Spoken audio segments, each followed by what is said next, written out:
I stand in front of the mirror now, watching my own reflection, and I can still feel the weight of that moment pressing down on my chest like a stone.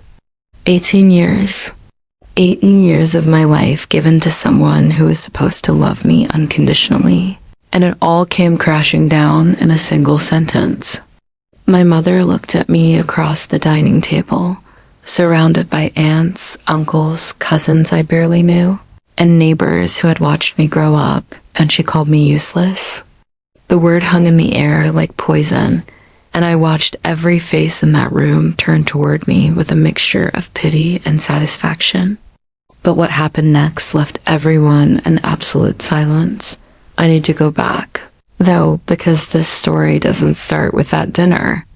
It starts years earlier, in the quiet moments that I dismissed as nothing, in the strange behaviors I explained away because I couldn't bear to believe what they might mean.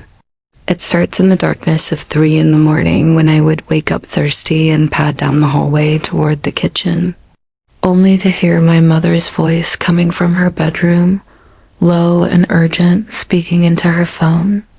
At first, I thought nothing of it. Maybe she couldn't sleep. Maybe she was talking to a friend in a different time zone. But it kept happening night after night, and the tone of her voice had something in it that made my skin prickle with unease. I would stand outside her door, my bare feet cold against the hardwood floor, and strain to hear what she was saying. The words were muffled, but occasionally a phrase would slip through clearly enough for me to catch it. "The documents," she would say. "We need to make sure everything is in order." Another time I heard, "She won't suspect anything. She trusts me completely." And once, most chillingly, "Once it's all in my name, we can figure out what to do with her." I told myself I was imagining things.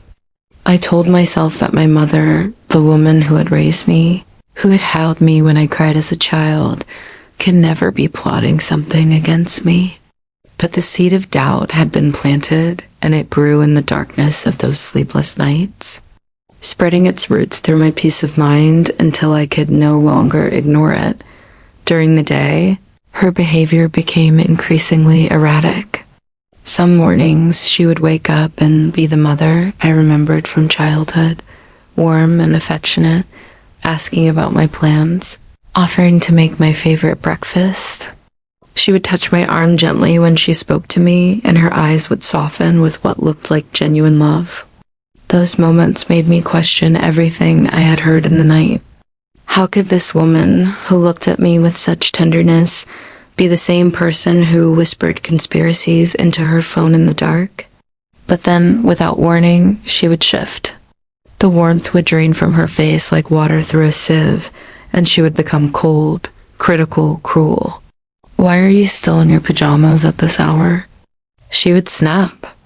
"Do you think the world waits for people like you? You're 24 years old and you've accomplished nothing." Nothing. The words would cut deep because they were designed to, each one carefully chosen to find the soft places in my armor and slip between the gaps. I started to notice a pattern in her deceptions. Whenever she lied to me, which was becoming more frequent, she would do this thing with her eyes. She couldn't quite meet my gaze. Her eyes would slide away to the left, focusing on some point just past my shoulder, and her voice would change slightly, becoming higher, more strained. It was subtle, but once I recognized it, I couldn't unsee it. Every lie became transparent to me. Even when I didn't know what truth she was hiding, the questions about documents became more insistent. "Have you seen the deed to the house?" She would ask over breakfast, her tone falsely casual. "I need to make sure everything is properly filed." Or, "Your father's lawyer called. We need to review some paperwork. Can you get me all the documents from the safe?" I would deflect, make excuses, say I would look for them later, and I would watch her jaw tighten with frustration, watch her fingers curl into fists against the table. I need you to understand what those 18 years meant, what I gave up to be here. When my father died, I was just 6 years old, too young to fully comprehend the enormity of what I had lost. My mother fell apart. She couldn't work, could barely get out of bed most days. We had family, sure, but they were scattered, busy with their own lives, and they helped in small ways that never quite added up to enough. So I learned to take care of things. I learned to cook simple meals by standing on a stool to reach the stove. I learned to sort bills and remind her which ones needed to be paid. I learned to be quiet when she was having a bad day, and to be comforting when the grief overwhelmed her. As I grew older, the responsibilities grew with me. By the time I was in high school, I was working part-time jobs after classes, bringing home money to supplement the modest pension she received. I missed school dances to stay home with her when she was sick. I turned down a scholarship to a university 3 hours away because she begged me not to leave her alone. "You're all I have," she would say, tears streaming down her face, and how could I abandon her? How could I be so selfish? So I stayed. I got a job at a local company, working in administration, the kind of job that pays enough to survive, but not enough to thrive. I handed over most of my paycheck to her for household expenses.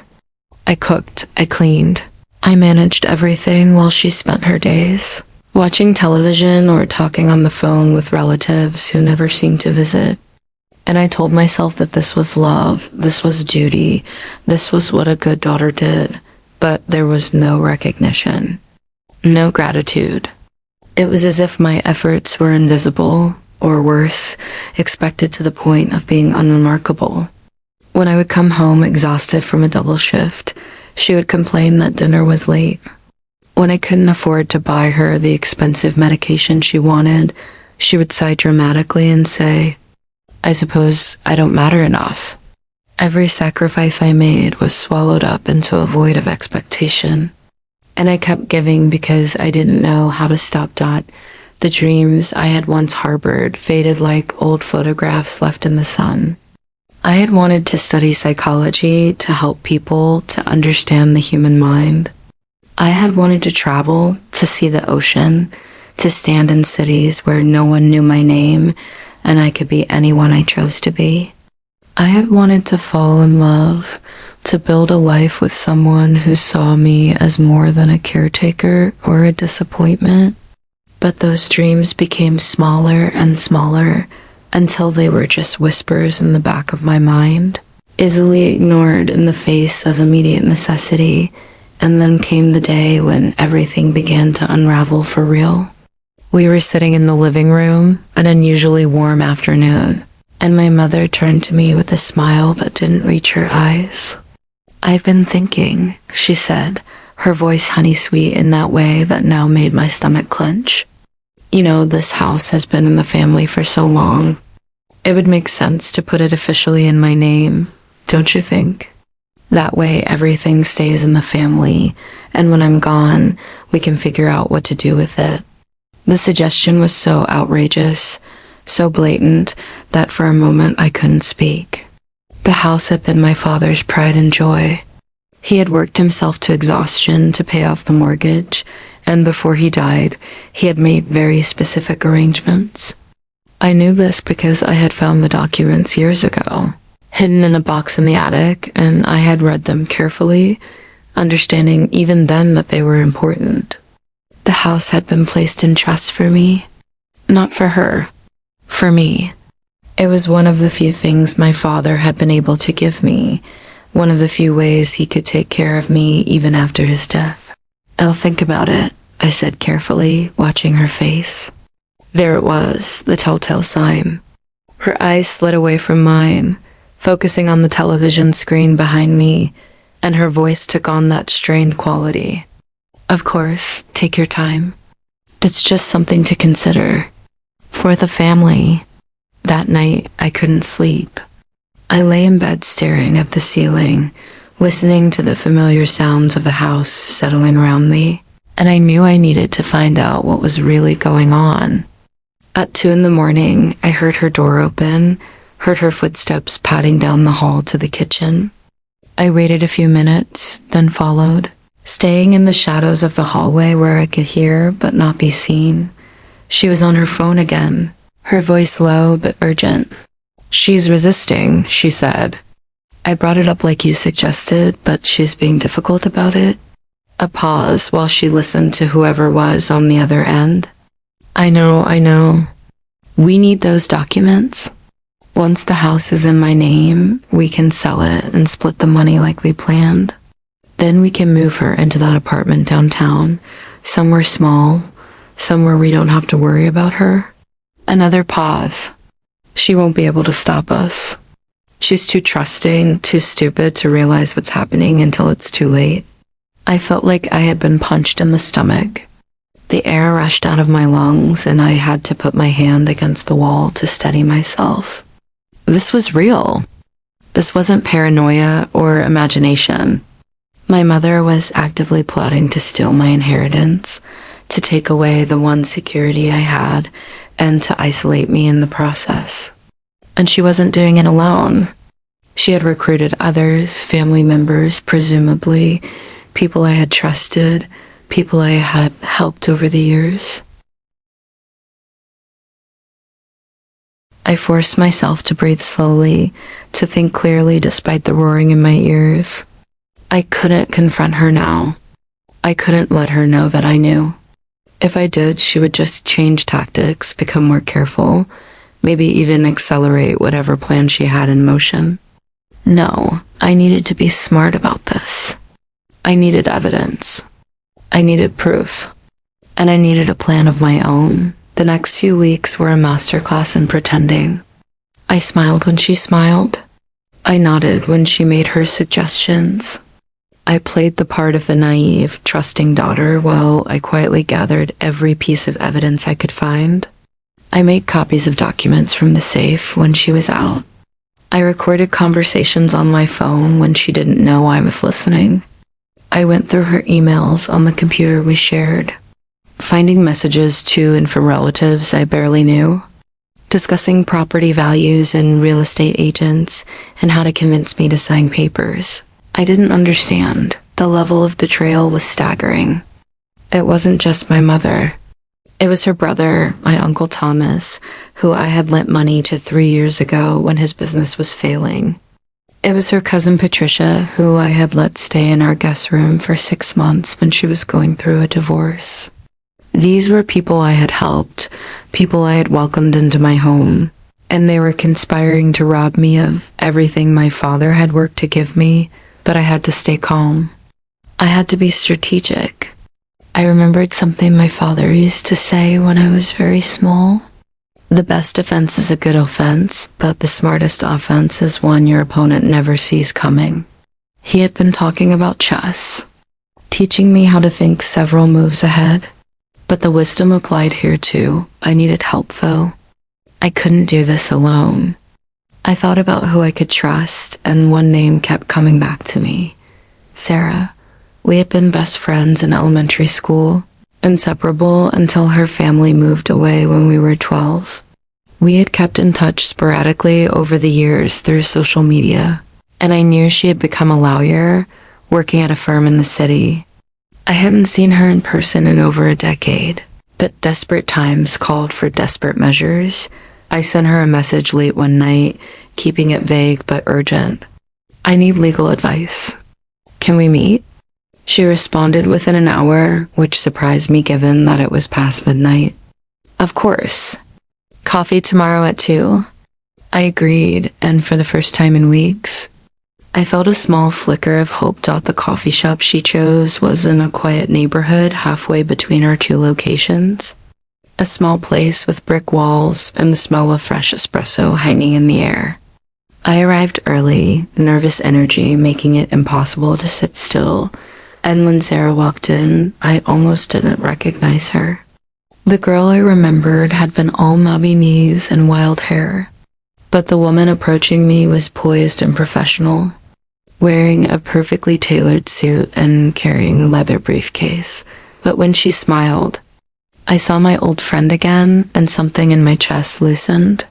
We hugged, and she ordered us both coffee, and then we sat down in a corner booth where no one could overhear us. "So," she said, her voice gentle but direct, "tell me everything." And I did. I told her about the phone calls, the strange behavior, the documents, the conversations I had overheard. I showed her the evidence I had gathered on my phone and in a folder I had brought with me. She listened without interrupting, her expression growing increasingly serious as the story unfolded. When I finished, she sat back in her chair and let out a long breath. "This is serious," she said. "What they're planning is fraud, possibly elder abuse, even though you're not elderly, and definitely conspiracy to commit theft. But here's the good news. If your father set up the trust the way you've described, that property is legally yours, and there's nothing she can do to change that without your explicit consent, which would need to be notarized and witnessed. She can't just forge your signature and get away with it. So I'm protected?" I asked, and I hated how small my voice sounded. "Legally, yes," Sarah said. "But emotionally and practically, this is more complicated. She's your mother. She has influence over you in ways the law can't fully account for. And if she's desperate enough, she might try to pressure you into signing something without really understanding what you're agreeing to. That's why you need to be very, very careful from here on out." "What should I do?" I asked. Sarah leaned forward, her eyes intense. "First, don't let them know that you know. Keep playing along, but don't sign anything, no matter what excuse they give you. Second, we need to secure those original documents. I want you to put them in a safety deposit box at a bank, somewhere she doesn't have access. Third, we need to be ready for whatever move she makes next, because she will make a move. People like this don't just give up when they encounter resistance. And then what?" I asked. "I just wait for her to make her play?" "Exactly," Sarah said. "And when she does, you'll be ready. Trust me, in situations like this, the person who stays calm and prepared is the one who wins. Don't let your emotions make you act prematurely. We need to let her walk into the trap she's setting for herself." We talked for another hour, going over strategy and contingencies. Sarah agreed to represent me pro bono, which made me want to cry with relief because I certainly couldn't afford her firm's normal rates. By the time we parted ways, I felt something I hadn't felt in months. I felt ready. The next few weeks were tense but quiet. My mother seemed to be biding her time, waiting for something, though I couldn't figure out what. I followed Sarah's instructions to the letter.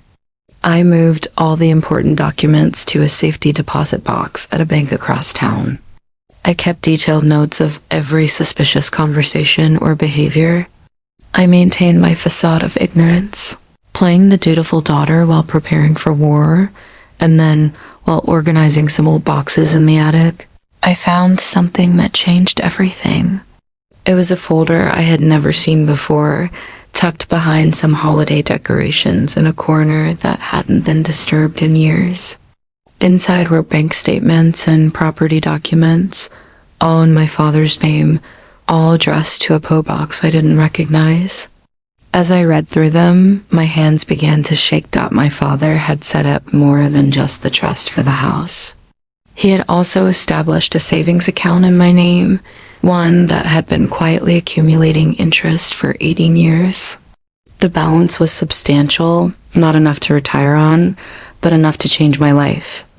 More than that, there were documents showing that he had purchased a piece of land in the countryside, a few acres with a small cabin on it, and that property was also held in trust for me. He had built a safety net for me, multiple layers of protection. As if he had somehow known that I would need it one day, I sat on the dusty attic floor, surrounded by forgotten memories and this secret fortune, and I cried. I cried for my father, who had loved me enough to plan for a future he wouldn't see. I cried for myself, for all the years I had struggled and sacrificed thinking I had nothing. And I cried with anger at my mother, who had known about these things all along and had kept them from me, who had let me work myself to exhaustion while sitting on knowledge of resources that could have made my life so much easier. This was my ace up the sleeve. This was the trump card that Sarah had told me to look for. The element of surprise that would ensure my victory when the final confrontation came. I made copies of everything, put the originals in the safety deposit box with the rest, and told no one. Not even Sarah, not yet. This information would be most powerful when no one expected it. I didn't have to wait long for my mother to make her move. 2 weeks after my discovery in the attic, she announced at breakfast that she was organizing a family gathering. "It's been too long since we've all been together," she said, her voice falsely bright. "I'm inviting everyone. Uncle Thomas, Aunt Patricia, the cousins, even some of the neighbors who've known us for years. We'll have a big dinner, a real celebration." "What are we celebrating?" I asked, though I already knew the answer. Her eyes slid away from mine, and there was that strained tone again. "Oh, just family. Just being together. And I think it's time we talked about the future, about making sure everyone is taken care of. It'll be good to have everyone's input." I knew what this was. This was the trap she was laying. The grand stage where she would attempt to humiliate me into submission in front of witnesses, where she would paint herself as the suffering mother and me as the ungrateful daughter, where she would pressure me to sign away my rights, surrounded by a people she believed would support her. She was preparing for her victory, never suspecting that I was preparing for mine. The days leading up to the dinner were surreal. I helped her prepare, cleaning the house, planning the menu, setting up tables and chairs in our large dining room. We worked side by side like we had done so many times before, and if you had been watching from the outside, you would have seen a mother and daughter in perfect harmony. But inside, I was counting down to the moment of truth, running through my strategy over and over in my mind, making sure I was ready for every possible scenario. Sarah and I met one more time before the dinner. She reviewed everything with me, made sure I had copies of all the documents in a folder I could access quickly, coached me on how to stay calm under pressure, how to control the narrative. "Remember," she said, "the truth is on your side. All you have to do is reveal it. Don't let them rattle you. Don't let your emotions take over, and don't back down. You've got this." The night of the dinner arrived, and our house filled with people I hadn't seen in months or years. Uncle Thomas was there with his wife and 2 grown children. Cousin Patricia came with her new boyfriend.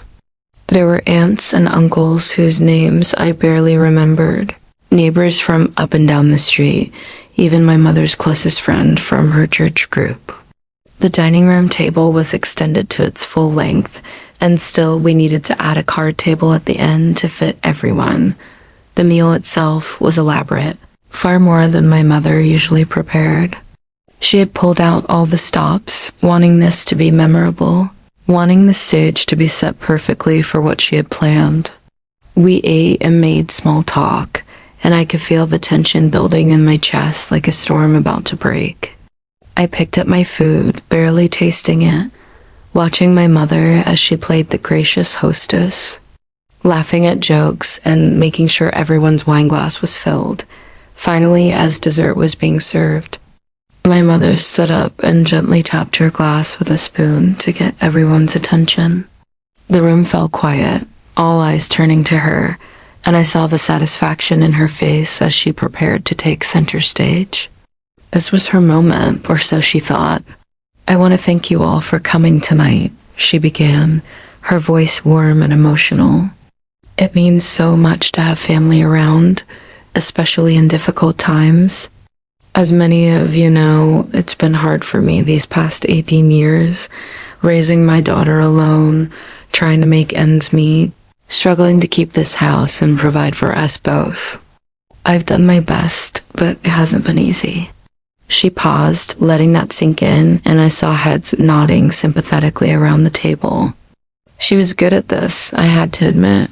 She knew how to play on people's emotions, how to paint herself as the victim. "The truth is," she continued, and now her voice took on a harder edge, "I can't do this anymore. I'm getting older, I'm tired, and I need to think about my own future. This house is too much for me to maintain, and frankly, I've been carrying the burden alone for too long. My daughter, bless her heart, tries to help, but let's be honest with ourselves here. She turned to look directly at me, and her eyes were cold. She's useless. She's 24 years old, and she has nothing to show for it. No real career, no ambition, no prospects. She lives in my house, eating my food, contributing almost nothing, and expecting me to take care of her forever. Well, I can't do it anymore. I won't do it anymore. The word useless hung in the air like a physical blow. I felt every eye in the room turn to me, felt the weight of their judgment, their pity, their satisfaction. Some people looked uncomfortable, shifting in their seats, but others were nodding, agreeing with her assessment. This was the humiliation she had planned, the moment where she would break me down in front of everyone. So I've made a decision, my mother continued, her voice growing stronger, more confident. It's time for changes. This house needs to be put in my name officially so I can make decisions about our future. I think it's time we considered selling it, downsizing to something more manageable. And I think it's time my daughter learned to stand on her own 2 feet without depending on me for everything. It's for her own good, really. She'll never grow up if I keep enabling her. She was looking around the room now, gathering support, building consensus. I know this might seem harsh, but sometimes love means tough decisions. Sometimes you have to be cruel to be kind. So I'm asking all of you, as witnesses and as family, to support me in this. Help me convince her that this is the right thing to do. Help me make her see that she needs to sign the papers transferring this house to me, and then we can all move forward. The silence that followed was crushing.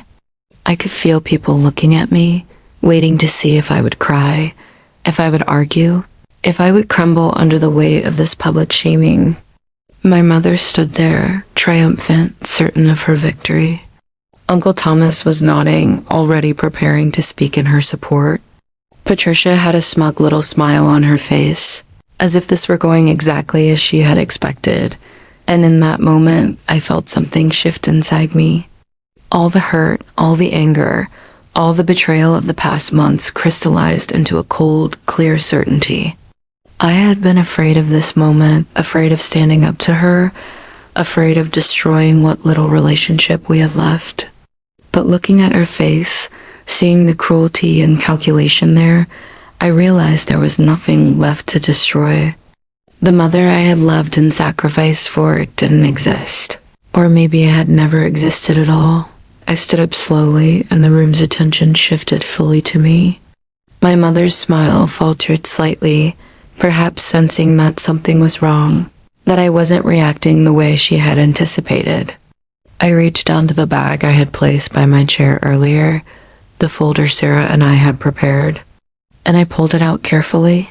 "You're right about one thing," I said, and my voice was steady, calm, cold as ice. It's time for the truth to come out. It's time for everyone here to understand what's really been going on in this house for the past 18 years. My mother's face went pale. "Sit down," she said sharply. "You're embarrassing yourself." "No," I said. "I'm done sitting down. I'm done being quiet. I'm done letting you control the narrative. These people deserve to know the truth, and you're going to stand there and listen to it." I opened the folder and pulled out the first document. "This," I said, holding it up so everyone could see, "is the deed to this house. The original deed, signed by my father before he died. And if you read it carefully, which I have, you'll see that this house was placed in an irrevocable trust for me. Not for my mother. For me. My father knew, even back then, that I would need protection. He knew that I would need security. And he made sure that this house, his house, the house he worked himself to death to pay for, would be mine." The room erupted in murmurs. People leaned forward, straining to see the document. and I saw Uncle Thomas's face go from smug satisfaction to shocked confusion. My mother remained frozen, her mouth opening and closing, but no sound coming out. For 18 years, I continued, my voice growing stronger. I've supported this household. I've worked full-time, sometimes double shifts, and given most of my money to my mother for expenses. I've cooked, cleaned, managed bills, taken care of everything while she sat and watched television and complained that I wasn't doing enough. I turned down opportunities, gave up dreams, sacrificed my entire young adult life because she told me she needed me, because she told me I was all she had. I pulled out another document, and here are the bank records showing every deposit I've made into our joint household account. 18 years of deposits. Hundreds of thousands of dollars total that I earned and gave to this family. Now, some want to tell me where all that money went, because it certainly didn't all go to household expenses. My mother found her voice finally. "You ungrateful little..." I'm not finished. I cut her off, and something in my tone made her close her mouth. For weeks now, I've been hearing strange phone calls, conversations in the middle of the night, planning sessions about how to get me to sign papers, how to transfer this house into your name, how to sell it and split the money with certain members of this family. I looked directly at Uncle Thomas and Cousin Patricia. Yes, I'm talking about you. I have recordings. I have emails. I have text messages. All of it proving that you've been conspiring to steal my inheritance, to take away the one thing my father left to protect me. Uncle Thomas started to stand, his face red with anger or embarrassment. "Now you wait just a minute.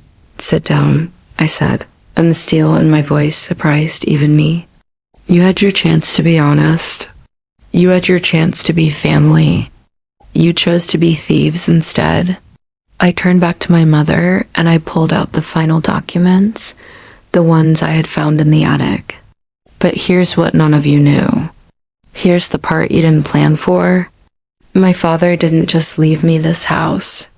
He also set up a savings account in my name, one that's been growing for 18 years.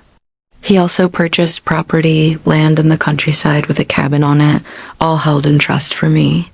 He made sure I would be taken care of, that I would have options, that I would never have to depend on people who didn't have my best interests at heart. The room was dead silent now. My mother looked like she might faint, gripping the back of her chair for support. The satisfaction had drained from everyone's faces, replaced with shock and, in some cases, shame. "So let me make this very clear," I said, my voice ringing out in silence. "This house is mine. The savings account is mine. The property is mine. Everything my father worked for, everything he planned for, was meant to protect and provide for me. And your pathetic little scheme to take it away has failed completely." I looked around the room at all these people who had gathered to watch my humiliation, who had come prepared to pressure me into giving up my rights, who had thought I was too weak and too stupid to defend myself. If I'm so useless, how did I manage to work full-time for 18 years and save enough to support this entire household? If I'm so incompetent, how did I figure out what you were all planning and prepare to stop you? If I'm such a failure, how am I the one standing here with legal documents proving my rights while all of you are sitting there caught in your lies? The silence that followed was absolute, and in it, I felt something break free inside me. I felt years of suppression, of swallowed anger, of unrecognized sacrifice, all releasing at once. I felt powerful in a way I had never felt before. My mother finally found words, but they came out weak and trembling. "I'm your mother. How could you do this to me? How could you humiliate me like this in front of everyone? How could I?" I repeated, and I almost laughed at the absurdity of the question. "You stood there and called me useless in front of all these people. You tried to steal my inheritance. You conspired with family members to rob me and isolate me. You made me doubt myself, made me feel worthless, made me believe I owed you my entire life as payment for the privilege of existing. And you're asking how I could do this to you? I shook my head slowly. I didn't do this to you. You did this to yourself. Every choice you made, every lie you told, every manipulation you attempted, it all led here. This is the consequence of your own actions. The room remained silent, but now people were looking at my mother with new eyes. The sympathy had evaporated, replaced with suspicion and disappointment. Aunt Margaret, who had been sitting quietly through all of this, stood up and looked at my mother with disgust. I can't believe you would do this to your own daughter. Your own child. The shame of it. She left without another word, and her departure seemed to break whatever spell had held everyone frozen. Other people started standing, gathering their things, making excuses to leave. No one wanted to be associated with what had happened here. No one wanted to be seen as complicit in the failed scheme. Within minutes, the room that had been full of witnesses to my supposed humiliation was emptying rapidly, leaving only my mother, Uncle Thomas, Patricia, and a few others who looked too stunned to move. Uncle Thomas tried one more time to save face. This is all a misunderstanding. We were just trying to help, trying to make sure everyone was taken care of. Stop, I said flatly. Just stop. We all know what this was. Don't insult my intelligence by pretending otherwise. And if any of you ever try something like this again, if you ever attempt to manipulate me or steal from me or turn others against me, I will pursue legal action without hesitation. I have a lawyer now, and she's very good at her job. That was the final straw. Uncle Thomas and Patricia gathered their things and left quickly, not meeting my eyes as they went.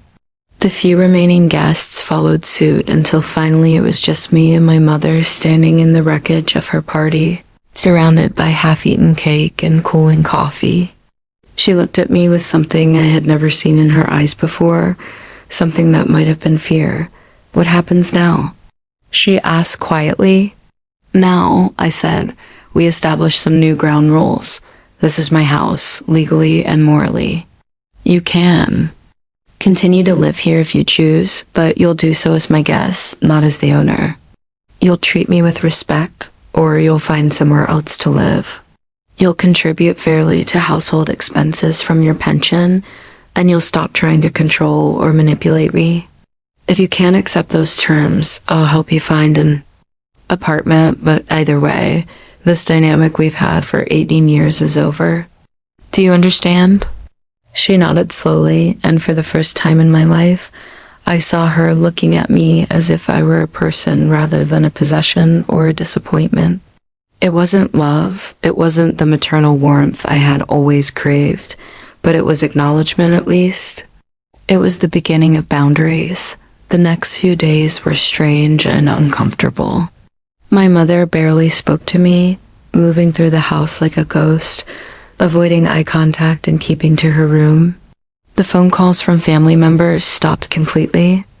I heard through a neighbor that Uncle Thomas and Cousin Patricia had been confronted by other relatives who were disgusted by their behavior, and that their reputations in the family were now in tatters.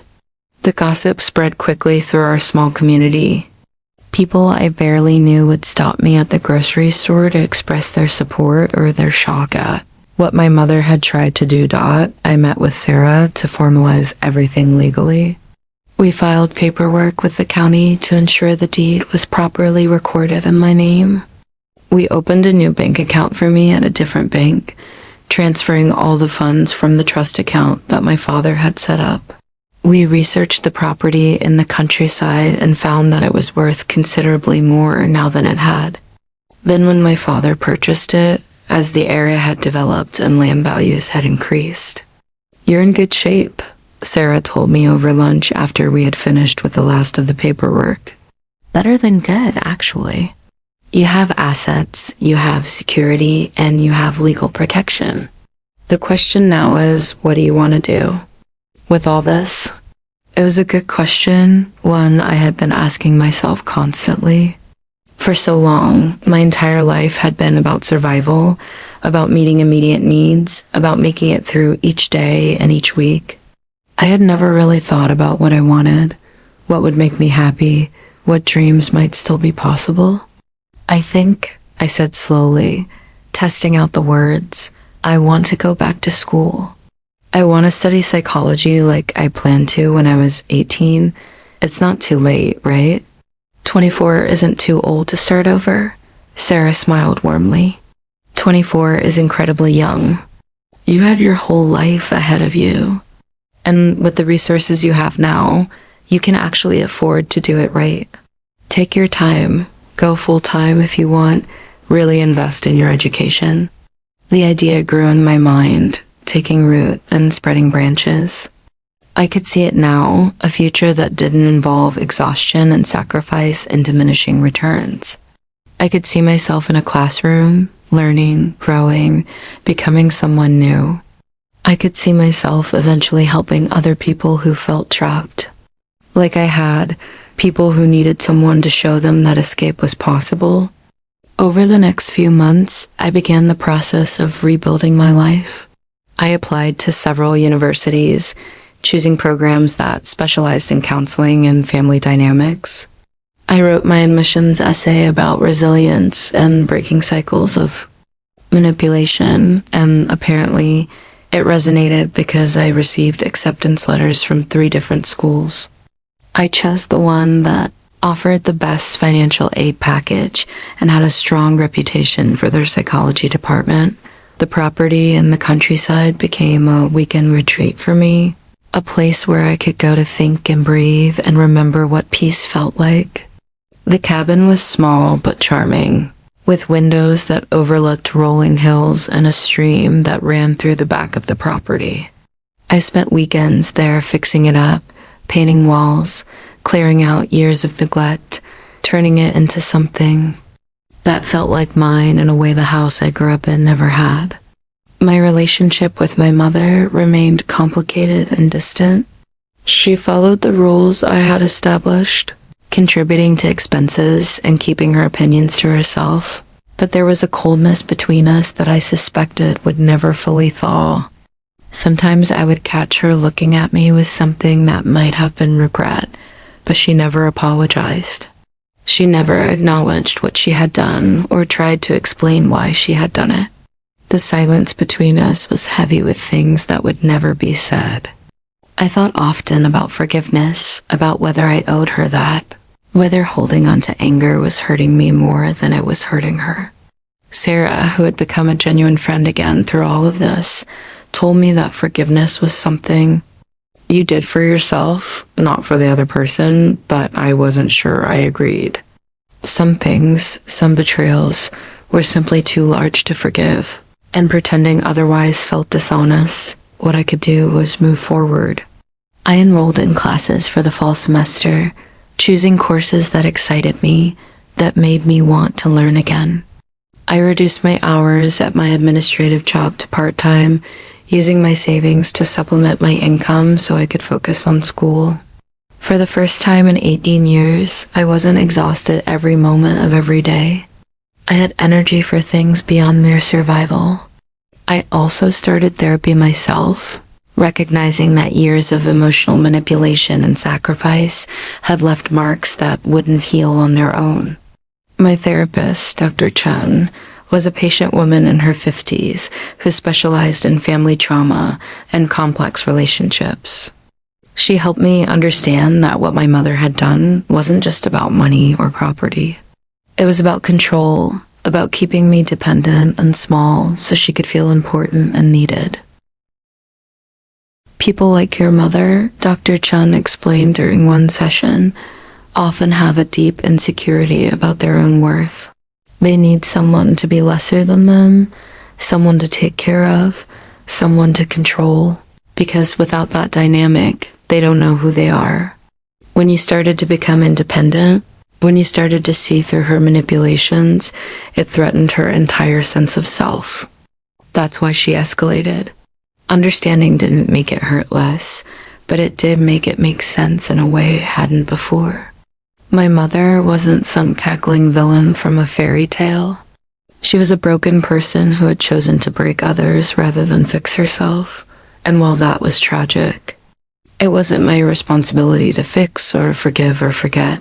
The semester started, and I threw myself into my studies with an enthusiasm I hadn't felt since I was a child discovering books for the first time. Psychology was everything I had hoped it would be, a perfect blend of science and humanity, of understanding why people did the things they did and how to help them change. My professors noticed my dedication, and several commented that I had a natural aptitude for the work. I made friends, which was strange and wonderful after years of isolation. There was Marcus, a former military medic who was studying to become a trauma counselor. There was Jenna, a single mother of two who was working toward her degree while raising her kids alone. There was David, who had survived an abusive relationship and wanted to help other domestic violence survivors. We were all people who had been through something, who had survived and decided to turn that survival into purpose. And we understood each other in ways that didn't require explanation. On weekends when I wasn't at the cabin, I started volunteering at a crisis hotline, putting my nascent skills to use helping people who called in desperation or despair. It was hard work, emotionally draining, but it was also deeply fulfilling. Every person I talked down from a ledge, every person I connected with resources, every person I reminded that they mattered and their life had value, felt like a small redemption for all the years I had felt worthless myself. Uncle Thomas tried to reach out once, about 6 months after the dinner. He sent a letter, not an email or a text where I could respond immediately, but an actual physical letter that arrived in my mailbox. In it, he apologized, sort of. He said he had been going through financial difficulties and had made poor choices, that he hoped I could understand and that we could move past this as family. He didn't mention returning any money he might have received from my mother over the years. He didn't acknowledge the full scope of what he had tried to do. It was the kind of apology that was really a request for absolution without true repentance. I wrote back a brief note that said I appreciated his reaching out, but that I needed more time and space before I could consider rebuilding any kind of relationship. I didn't hear from him again, which told me everything I needed to know about his sincerity. Patricia never reached out at all, which was somehow more honest than Thomas's half apology. The first anniversary of that dinner came and went without much fanfare.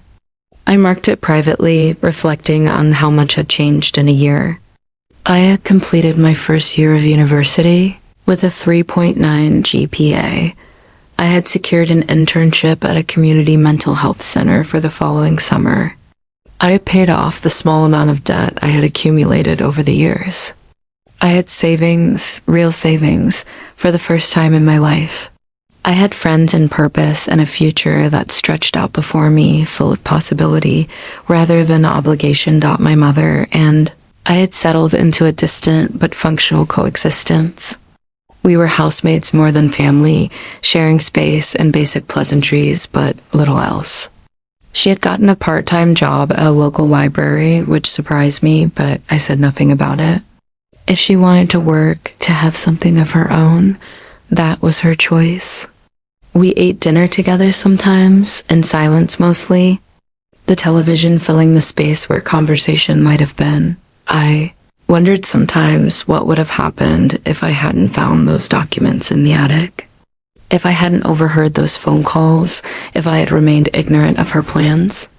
Would she have succeeded in stealing everything? Would I have signed papers without understanding what I was agreeing to? The thought made me cold. How close I had come to losing everything. How easily it could have gone differently, but it hadn't gone differently. I had found out. I had prepared. I had stood up for myself when it mattered most. And in doing so, I had discovered a strength I hadn't known I possessed.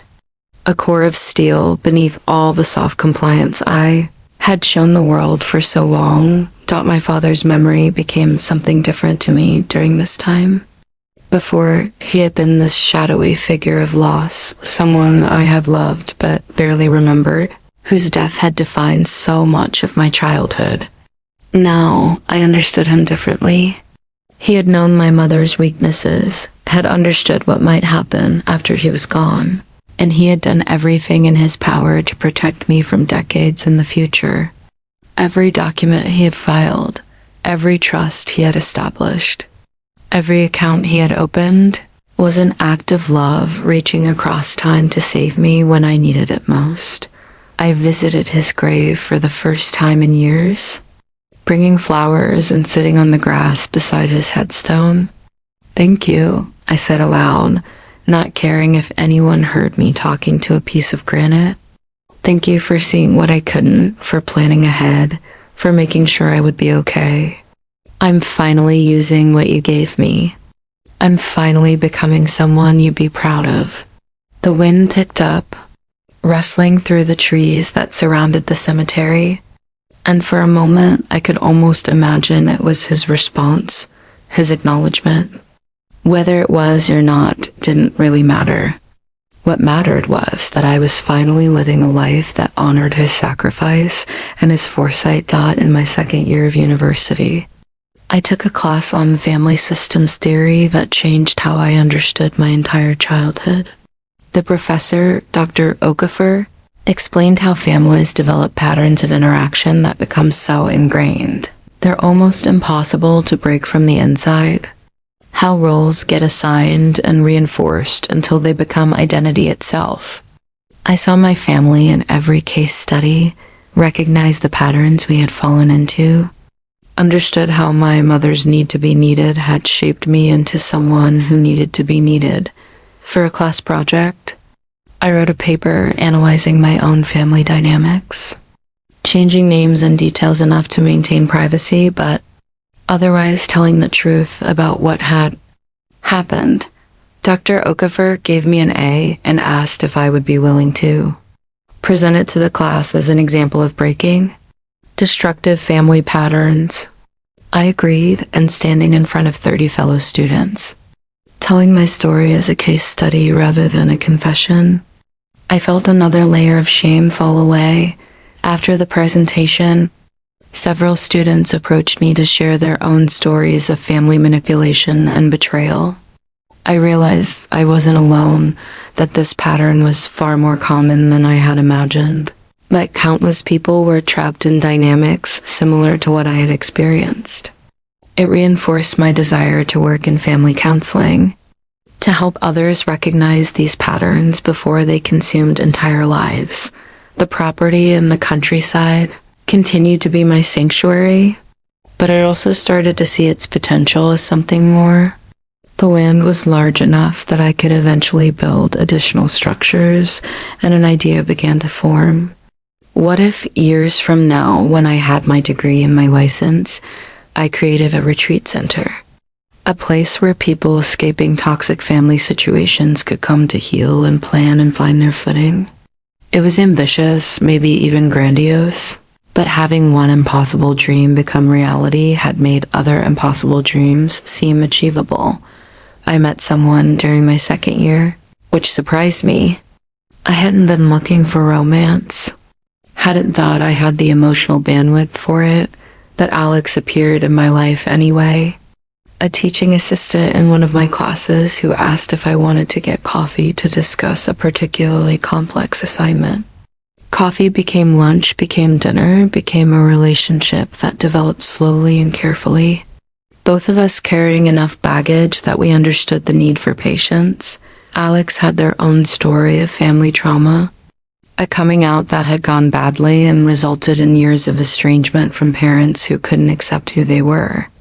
We bonded over that shared understanding of chosen family versus blood family, over the recognition that sometimes the people who are supposed to love you unconditionally are incapable of it, and that survival means building new structures of support. My mother met Alex once, briefly, when they came to pick me up for a date and I hadn't quite finished getting ready. The interaction was awkward and cold, my mother barely acknowledging their presence, and afterward Alex asked carefully, So that's the famous mother? I nodded, and they squeezed my hand. I'm sorry, they said. I'm sorry that's what you grew up with. Their understanding, their lack of judgment, their simple acknowledgement of the difficulty meant more to me than I could express. As graduation approached at the end of my 4th year, I had decisions to make about what came next. Several graduate programs had accepted me, offering positions in their doctoral programs with funding. I could continue my education, work toward becoming a licensed psychologist with a PhD, and the old me would have taken that path without question, would have pursued the highest achievement possible to prove my worth.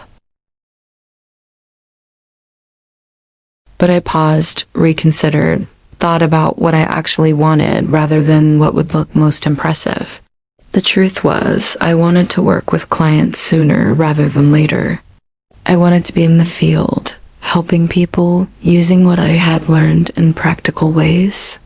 A master's degree would let me do that, would let me become a licensed counselor in 2 more years instead of 5 or 6, and right now, that felt more valuable than the prestige of a doctorate.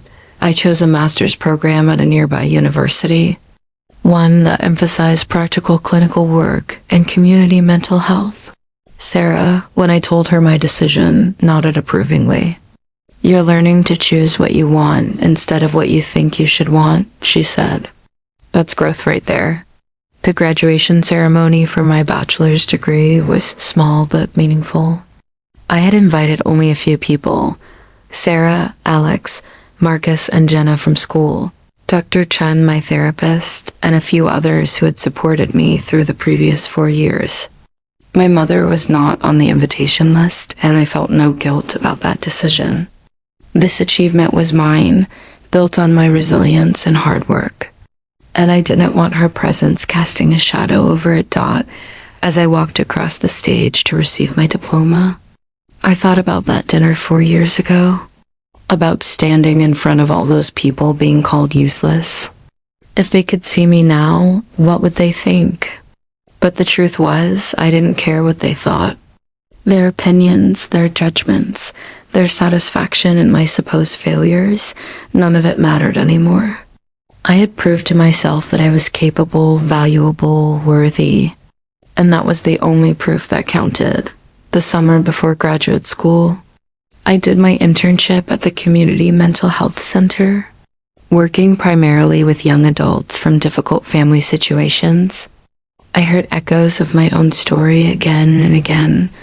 Parents who manipulated, who controlled, who took advantage of their children's love and loyalty. I learned to help these clients set boundaries, recognize manipulation, build self-worth independent of family approval. Every session felt personal and purposeful, confirmation that I was exactly where I was supposed to be. One client in particular stayed with me. Her name was Emma, 19 years old, supporting her mother and 2 younger siblings on a retail salary while her mother claimed disability, but spent her days shopping and socializing. Emma was exhausted, depressed, feeling trapped and hopeless, convinced she would never have a life of her own. I saw myself in her so clearly it was almost painful. You're not responsible for fixing everything, I told her during one session. You're 19. You should be discovering who you are, what you want, what dreams you have. Instead, you're playing a role that was assigned to you, not one you chose. But if I don't take care of them, who will? Emma asked, and I heard my own voice from years ago in that question. That's not actually your problem to solve, I said gently. Your mother is an adult. She's responsible for herself and for her minor children. You are not responsible for any of them. And until you understand that, until you really believe it, you'll never be free. It took months of work, but Emma eventually found the courage to move out, to set boundaries, to start building her own life. The last time I saw her before my internship ended, she looked different, lighter, younger, hopeful. Thank you, she said. Thank you for showing me that it was okay to choose myself. You did the work, I told her. I just held up a mirror so you could see what was possible. Graduate school brought new challenges, but also new satisfactions. The coursework was more intensive, the clinical requirements more demanding, but I thrived on it. I was learning not just theory, but practical techniques, not just diagnosis, but intervention. I was becoming the kind of helper I had needed when I was younger. The kind of counselor who understood from personal experience what it meant to be trapped and what it took to break free. Alex and I moved in together into a small apartment near campus, creating a home that felt nothing like the house I had grown up in. We painted walls in cheerful colors, filled the space with plants and books and music, established rituals and routines that were ours alone. It was the first time I had lived somewhere that felt entirely mine, where every choice from the furniture to the food in the refrigerator reflected my preferences and my values. My mother and I spoke occasionally, brief phone calls where we exchanged basic information and little else. She was still living in the house, still working part-time at the library, still maintaining that distance that had become the defining characteristic of our relationship. I had accepted that we would never be close, that the damage was too deep and too fundamental to repair, and surprisingly, that acceptance brought peace rather than pain. In my final semester of graduate school, I wrote my thesis on breaking cycles of familial manipulation and abuse. I interviewed dozens of people who had successfully extracted themselves from toxic family dynamics, looking for common factors and strategies. What I found was both hopeful and sobering. It was possible to break free, but it required resources, support, and most critically, a fundamental shift in how you understood your own worth and obligations.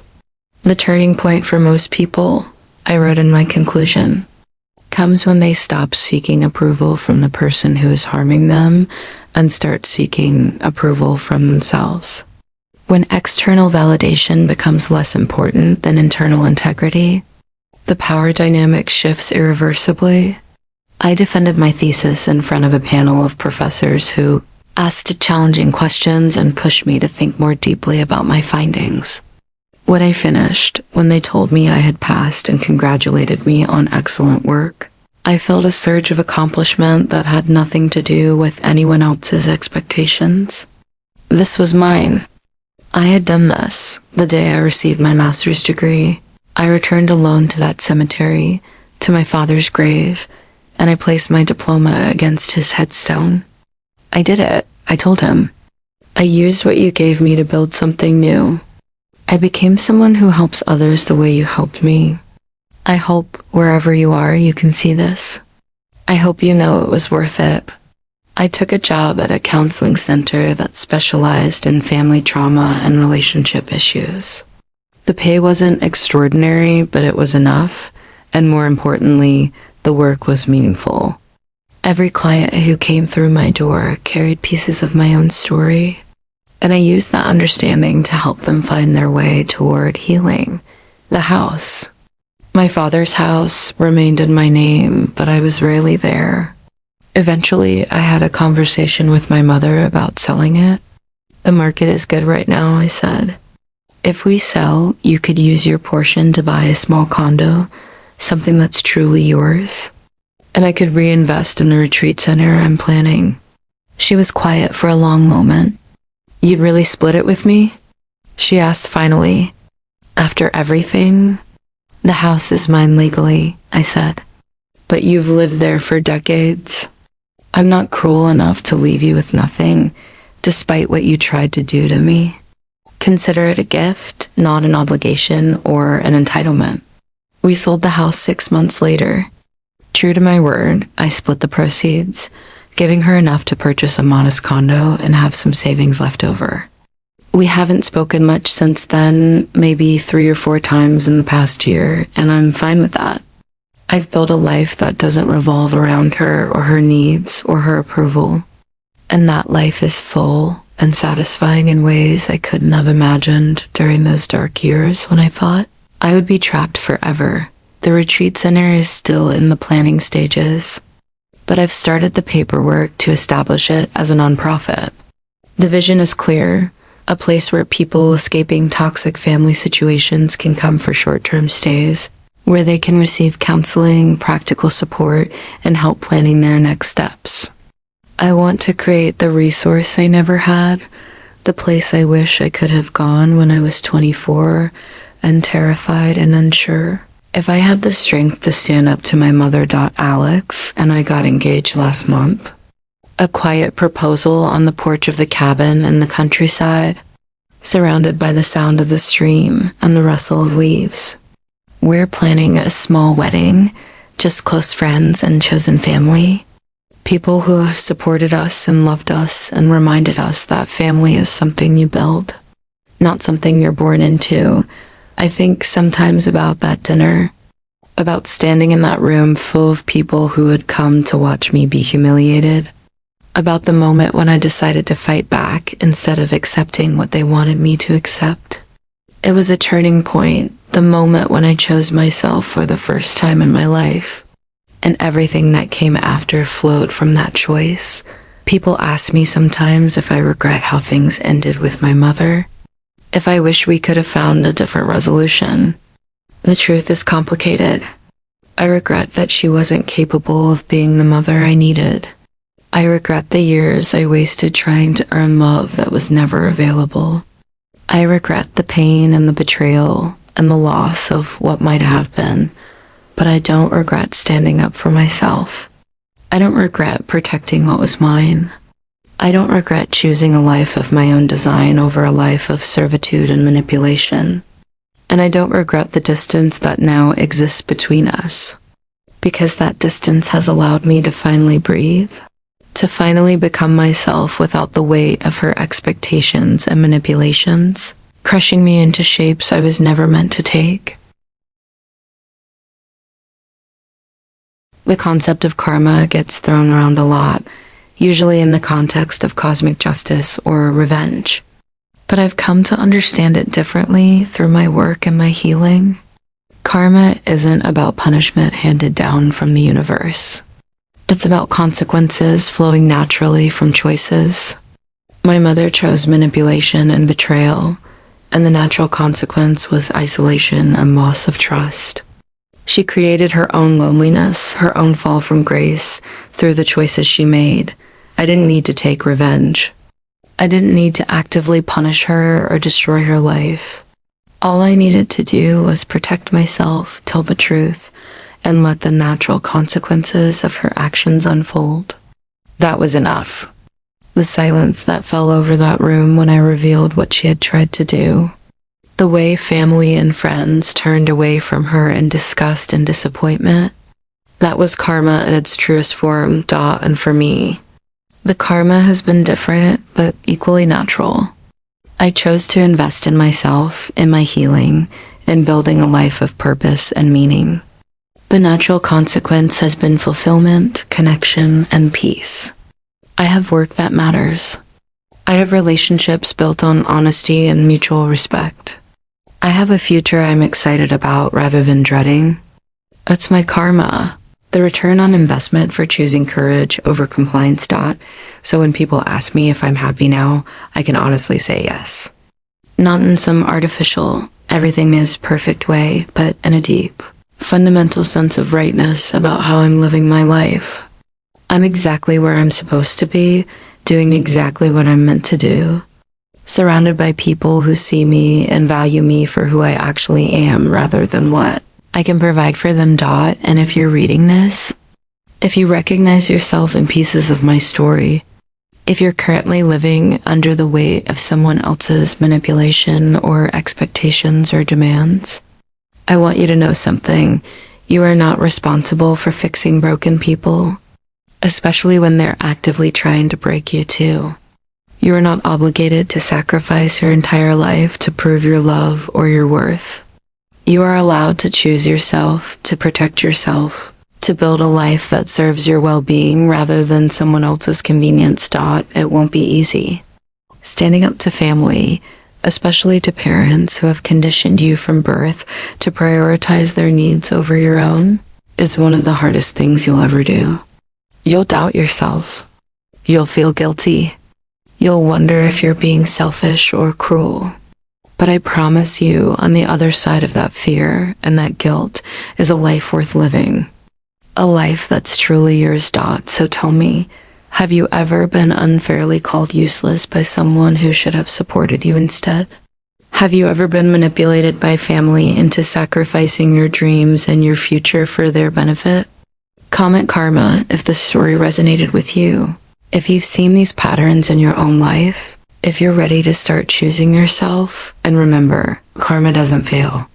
Not because the universe is keeping score, but because choices have consequences, always. Choose wisely. Choose yourself. Choose freedom over obligation, truth over manipulation, your own future over someone else's comfort. That's how you create your own positive karma, your own return on investment in the life you deserve to live. Thank you for listening to my story. Thank you for witnessing my journey from trapped daughter to independent woman, from victim to survivor to thriver. If my experience can help even one person recognize their own worth and find the courage to stand up for themselves, then everything I went through will have served a greater purpose. Take care of yourselves. Choose yourselves. And never ever let anyone convince you that you're useless when the truth is that you're invaluable.